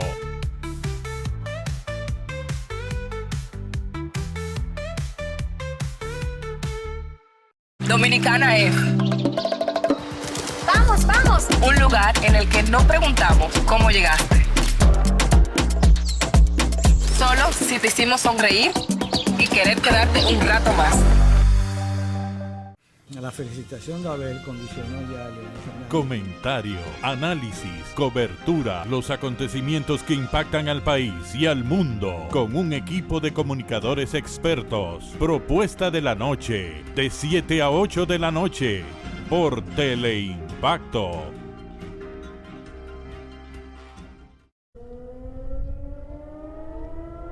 Las sirenas antiaéreas son parte de la vida cotidiana de DW en español. Plasmando hechos, fomentamos el entendimiento entre las culturas y los pueblos. Con horario de 11:30 de la mañana a 12 del mediodía y de 9 a 9:30 de la noche. DW en español por Teleimpacto 52. Danilo Medina podrá alegar que las visitas sorpresa, 60 o 60 mil millones de dólares. Periodismo objetivo. Bueno, el gobierno, el presidente. De lunes a viernes, de 6 a 7 de la noche, al final de la tarde, con Manuel Fermín. En la mañana con Teleimpacto. En la mañana con Teleimpacto, un espacio de análisis, entrevistas y comentarios sobre el acontecer nacional e internacional. Nelson Encarnación, Manuel Jiménez, Gregory Caimares, Graciela Fontaneto, especialista en medicina estética, y Argenis Viñas, hablándonos de cine. En la mañana con Teleimpacto, de lunes a viernes, de 7 a 9 de la mañana. También síguenos en YouTube. Saludos, amigos y amigas de La Respuesta. Doctor Marino Vinicio Castillo, un agudo analista de la realidad nacional e internacional. Y que con la gracia de Dios esperamos estar con ustedes el próximo fin de semana. Gladiador de la palabra que ha librado todas las batallas de la vida, íntegro en el aspecto moral, con profundas convicciones y una arraigada fe cristiana. La Respuesta con el doctor Marino Vinicio Castillo, todos los domingos de 12 a 1 de la tarde, a las 3 de la tarde y 9 de la noche, por Teleimpacto.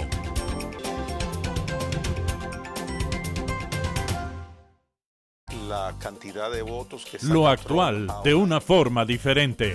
Gregory Caimares, de 8 a 9 de la noche, La Hora con Gregory, de lunes a viernes, por Teleimpacto.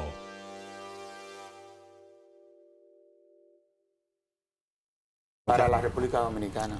Mucha gente no sabe eso. Bueno, porque Geopolítica, con Nelson Encarnación. En el Consejo de Seguridad de Naciones Unidas, ningún esfuerzo va a tener resultado positivo. Una visión completa y objetiva. El que ellos acusan que China está controlando el canal de Panamá. Respecto de estos casos de migración, de abejas. Domingos, de 11 de la mañana a 12 del mediodía. Geopolítica, por Teleimpacto. Un espacio de entrevistas, análisis y comentarios de los temas de la actualidad nacional e internacional. Coge exactamente como punto de referencia. Sondeo con Luis Encarnación Pimentel y Danilo Cliné. De lunes a viernes, de 1:30 a 2:30 de la tarde, por Teleimpacto 52. Conducido por el experimentado periodista Abigail Peña, conecta a los dominicanos con personajes destacados para hablar de actualidad, historias y momentos coyunturales del país y el mundo. La Hora de Abigail, de lunes a viernes, de 3 a 4 de la tarde por Teleimpacto 52.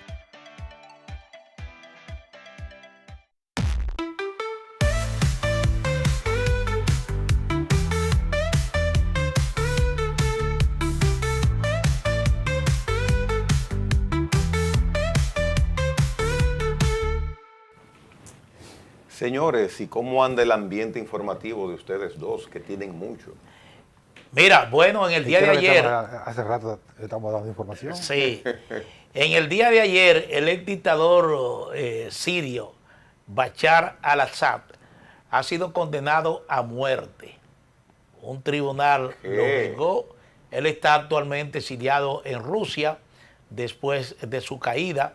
Hay que recordar que él fue derrocado, me parece, en diciembre del 2024. Encabezó un régimen tiránico realmente en el marco de un conflicto de guerra civil que se presentó en Siria con la incidencia de grupos terroristas como fue el Estado Islámico y Al-Qaeda. Pero en el caso de al-Assad, él está siendo culpable de delitos que incluyen asesinato premeditado, tortura, detenciones arbitrarias y crímenes contra la humanidad cometidos durante el conflicto de la guerra civil por la protesta que se denominaron en ese entonces prodemocrática del año 2011. También fue condenado su jefe de seguridad, Atet Nayi. Este también recibió sentencia de muerte. Que vayan a buscar los rusos. Bueno, él está exiliado en Rusia. Siria ha dado un cambio, si se quiere, revolucionario en el orden político, porque quien gobierna a Siria, una figura que anteriormente Estados Unidos había puesto precio a su cabeza por actividades de terrorismo vinculado a Al-Qaeda, vinculado al Estado Islámico.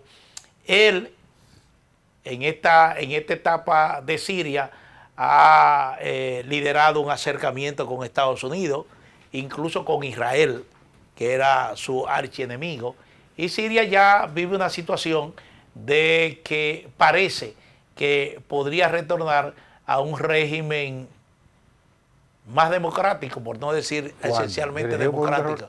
Dirigido por un terrorista. Bueno, pero él ha cambiado. Él ha cambiado. Él ha cambiado, pero apúntelo. Sí. Lo van a matar. Ah, ok. Apúntenlo. Lo digo hoy. Mientras tanto, el petróleo está para arriba otra vez. Otra vez se está subiendo el petróleo por la inestabilidad de Hormuz. Y el estancamiento, por supuesto, de las negociaciones. Dice el presidente Trump que el estrecho de Hormuz está abierto. Pero no está abierto. Dicen los iraníes que venga, que cruce él manejando un barco. Sí, concretamente los iraníes dicen que no volverán a sentarse a negociar con Estados Unidos hasta que Washington no acepte el acuerdo preliminar que se logró en junio pasado, y que hasta que Estados Unidos no refrende ese acuerdo inicial, ellos no volverán a sentarse con representantes de Washington. El estrecho de Hormuz, según dice Teherán, está cerrado. Está cerrado y va a continuar cerrado hasta que Estados Unidos no acepte ese hecho. Pero las tensiones últimamente son de carácter diplomático. Irán ha reclamado una indemnización a Estados Unidos millonaria por los daños de guerra que ha causado a infraestructura civiles, infraestructura militar, pero sobre todo a infraestructura petrolera. Irán ha dicho que Estados Unidos tiene que compensar esos daños. La respuesta del presidente Trump, sí, la respuesta del presidente Trump es que Irán tiene que compensar a Estados Unidos. Y tú dices, bueno, ¿cuáles son los daños que le ha causado Irán a Estados Unidos en esta guerra? Porque Estados Unidos está a miles y miles de kilómetros de distancia de Irán, del terreno del conflicto, y ahí básicamente fue una guerra que se libró desde el mar hacia el terreno de Irán con los bombardeos de la Armada de Estados Unidos. Es decir, no hay otros daños que puedan ser compensados. Entonces dice, bueno, ¿cuál daño realmente hay compensado? Pero el presidente Donald Trump, la respuesta que le dio a ese reclamo de Irán es que Irán también tiene que compensar económicamente a los Estados Unidos. Bueno, entonces que presenten un presupuesto. Un balance. Mira, los daños míos son 2 millones y los tuyos son 2.500.000. Nunca son comparables. Vamos a compensar. Que cada quien lleve una cotización. Sí, vamos a compensar. Mira, ahí está mi cotización. Ahí está mi cotización, mi comparación de precios. Míralo ahí. Estamos en presencia como si fuera de un juego de niños cuando se trata de algo de tal envergadura que tiene el mundo en vilo. Entonces, estos, que lo hemos dicho muchas veces, estos juegos de ego dificultan cualquier entendimiento en esa zona para que cese definitivamente el conflicto. El tema del estrecho de Hormuz, ya sabemos que hay un manejo distinto a lo que era el estatuto anterior. Y lo que se está buscando entre Irán y Omán es precisamente asentar ese estatuto en el cual no juega ningún papel Estados Unidos. El presidente Trump dice que el estrecho de Hormuz está abierto. Sin embargo, en las últimas 48 horas han cruzado 4 barcos. Y el petróleo subió un 2%. Cuando cruzaban cientos de barcos todos los días, han cruzado 4 barcos. Bueno, un centenar de barcos diariamente pasaban por ahí. Permitido tanto por Irán como por Omán. Esos 4 barcos, con el esquema que ellos tienen ahora de desvío Irán permite el cruce de los barcos hasta la salida del estrecho de Hormuz y Omán permite la entrada de los barcos hacia el Golfo de Omán, que conecta entonces ya con el mar abierto. Bueno, en medio de ese estatuto que quieren imponer los iraníes y que Estados Unidos se niega rotundamente porque lo saca del control de ese nuevo estatuto, evidentemente que lo que plantea es una prolongación, si no de los enfrentamientos militares, sino de una prolongación de la crisis que para fines de los precios del petróleo y de la estabilidad del mundo sigue siendo lo mismo. Lo único que varía son los bombardeos. Cesan los bombardeos, pero queda el ambiente propicio para que el mundo esté en inestabilidad permanente en cuanto a los precios del petróleo y de otras materias primas que cruzan por allí. Y entonces todo lo demás afecta la economía mundial, claro, producto de esta situación. Claro. El acuerdo que firmaron vía electrónica el presidente Trump y el presidente de Irán, que después fueron a refrendarlo, las delegaciones en Suiza, era precisamente para garantizar que esa inestabilidad desapareciera. Eso volvió al punto inicial sin la posibilidad previsible de que se pueda retomar ese acuerdo. Si Irán plantea eso como un punto de negociación invariable, que vaya pensando en otra cosa, porque ese memorándum de entendimiento no parece viable de que vuelva a la mesa de negociación. Además, Estados Unidos está confrontando una situación que uno no se lo imaginaba, y es el hecho de la escasez de municiones. Al principio, esto surgió como una información que se parecía especulativa, no había realmente nada concreto en torno a esto, y al parecer, ese cese de los bombardeos a Irán, que normalmente ordenaba el presidente Trump, con ánimo, según decía, de negociar, obedecía también a otras razones estratégicas. La escasez, la Armada de los Estados Unidos se estaba quedando sin municiones en el marco de un conflicto. Y uno dice, bueno, ¿cómo una potencia mundial en un conflicto con un tercer país que ni siquiera se equipara a potencias mundiales como Rusia o China, a usted se le acaban las municiones? Bueno, el Pentágono, pero resulta que el Pentágono acaba de escribirle a las empresas militares de los Estados Unidos que apresuren, aviven el paso. Que apresuren, sí, porque necesitan municiones. Necesitan municiones.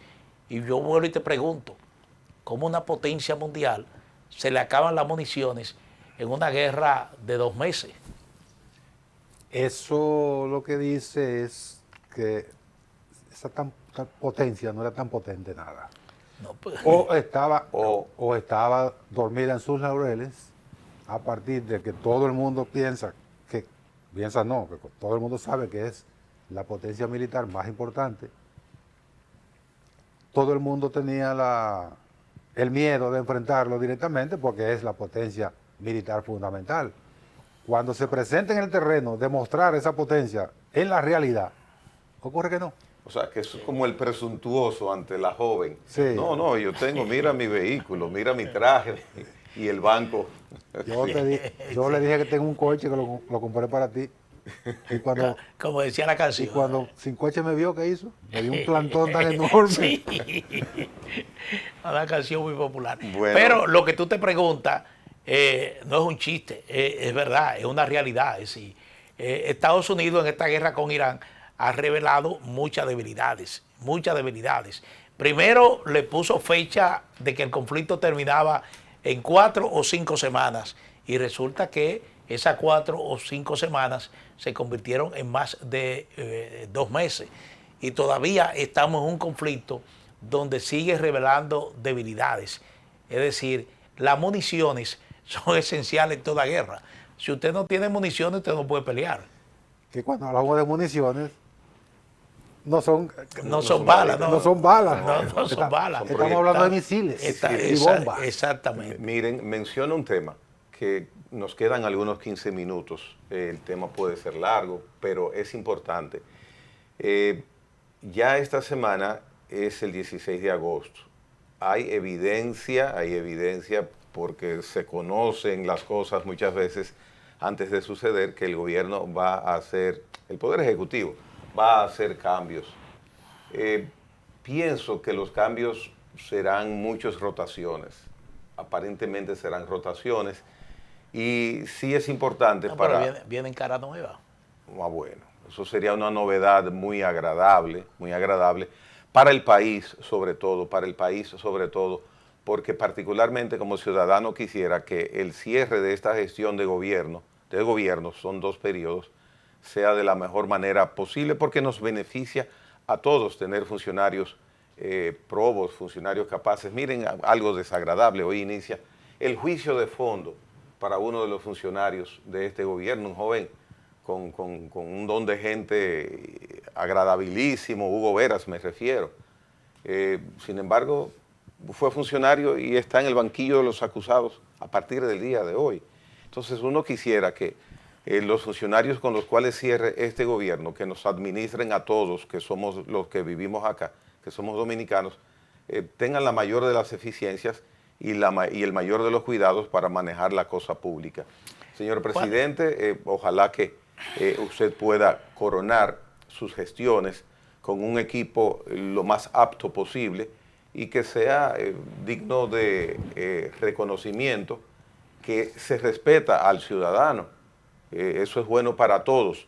Y para usted como presidente, en su hoja de vida, sería también la persona principal que debe velar por eso. Ojalá que cambios que usted pueda hacer sean acertados, en tener buen ojo para saber las personas que van a dirigir algunas instituciones en los próximos días y otros que ya no estarán en el tren gubernamental. Cuando yo digo que vienen cara nueva, no es que estoy informado realmente, porque ya el superintendente de bancos anunció su renuncia.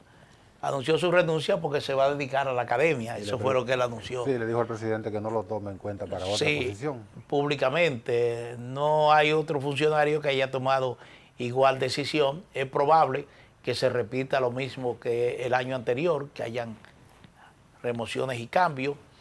Pero, no sé, hay gente que está apostando a que sí, de que habrá un lavado de cara del gobierno. Eso es lo que están diciendo muchos. Lo que la gente, cuando habla de este tema, lo que dice es que el presidente necesita el relanzamiento del gobierno.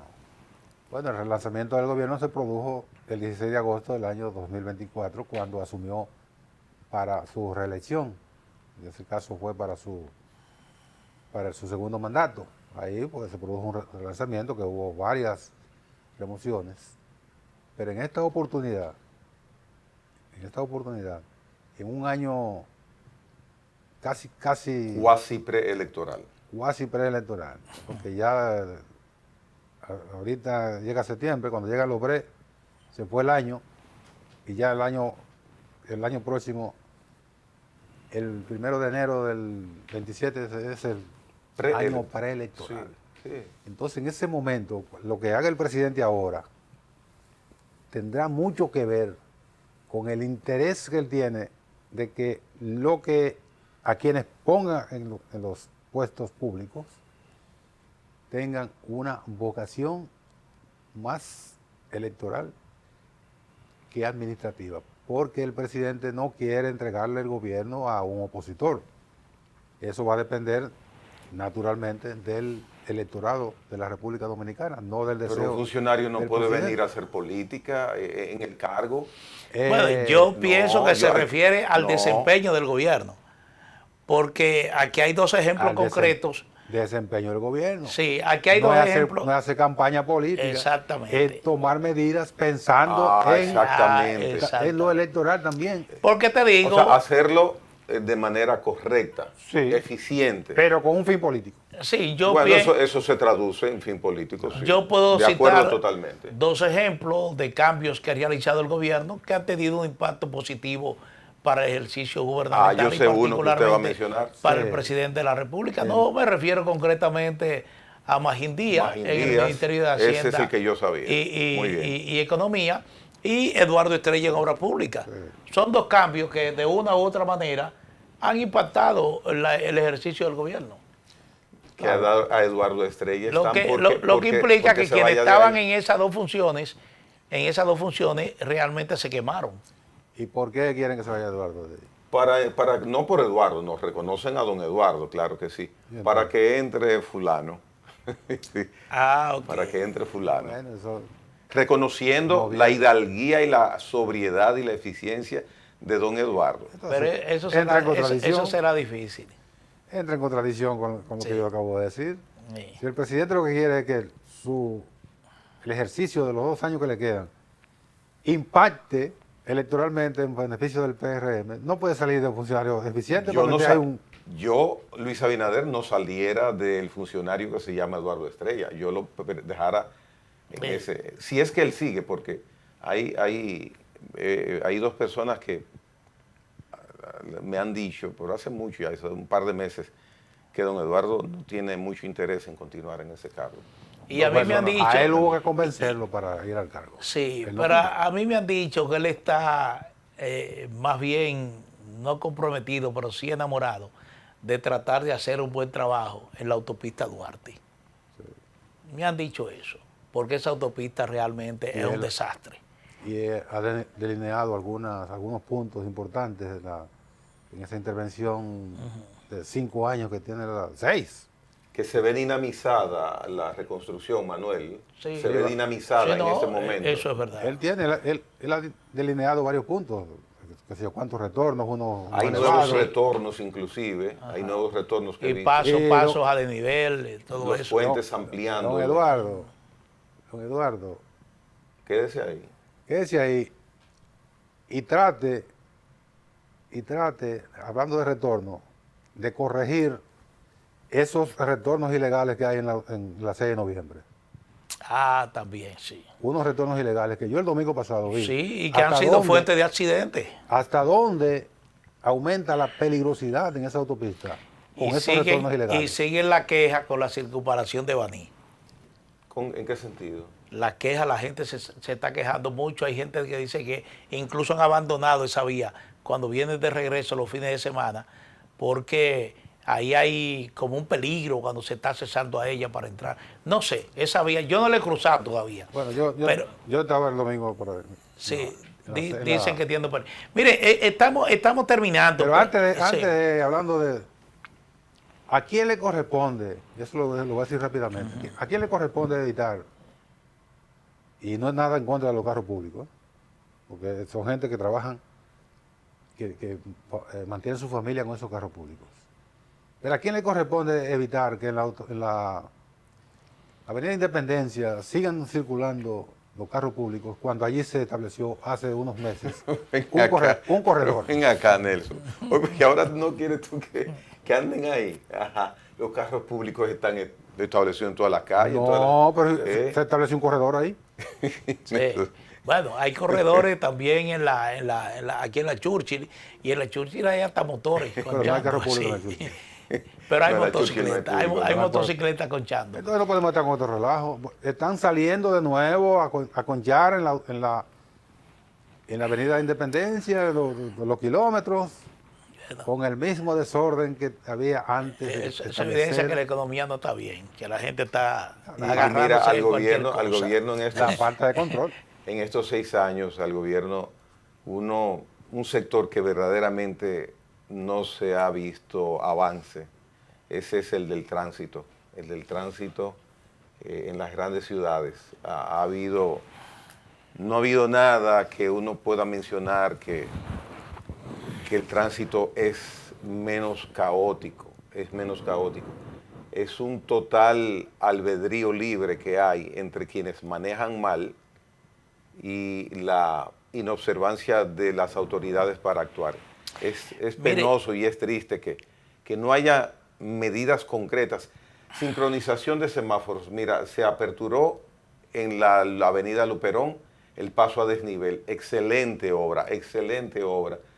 Sin embargo, los semáforos que están en la Luperón, que van hacia la autopista hacia la avenida Kennedy, hacia el norte, los han dejado sin modificar su sincronismo, su manera de cambiar. Todo ese flujo de vehículos que cruza sin ningún obstáculo por la Luperón, que cruza la 27, se acumula en el primer semáforo, luego en el tercero, perdón, luego en el segundo, luego en el tercero.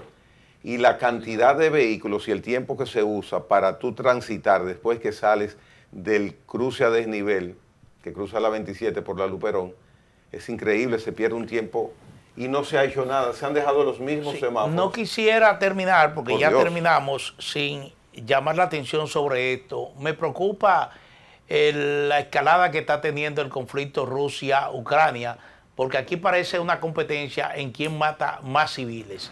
Rusia ataca puntos civiles, instalaciones civiles en Ucrania, y Ucrania repite con los mismos ataques. Últimamente Rusia mató 17 en Kiev, la capital de Ucrania. Ucrania atacó una refinería de petróleo, ahí mata 13 personas que trabajaban en esa refinería, pero igualmente ha hecho ataques a instalaciones civiles. Esto obviamente en respuesta a los ataques criminales que hace Vladimir Putin contra Rusia. Es un conflicto que hasta el Papa, contra Ucrania, hasta el Papa llamó la atención de que dejen de matar civiles en el marco de este conflicto. Muy triste. Eso es, la guerra lamentablemente no la gana nadie, la pierde todo el mundo, y las llamadas víctimas colaterales que aquí no son colaterales, son expresamente que se hacen los ataques. Son inevitables, sí. Bien, lamentablemente. Gracias por la atención del día de hoy. Esperamos que la terrible situación que vive hoy Colombia se aminore, que las víctimas ojalá que no sigan creciendo. Un caso muy lamentable. Rogamos por Colombia y también por Venezuela, lo que sucedió con ellos recientemente. Mañana nos vemos, Dios mediante. En breve volvemos. En la mañana con Teleimpacto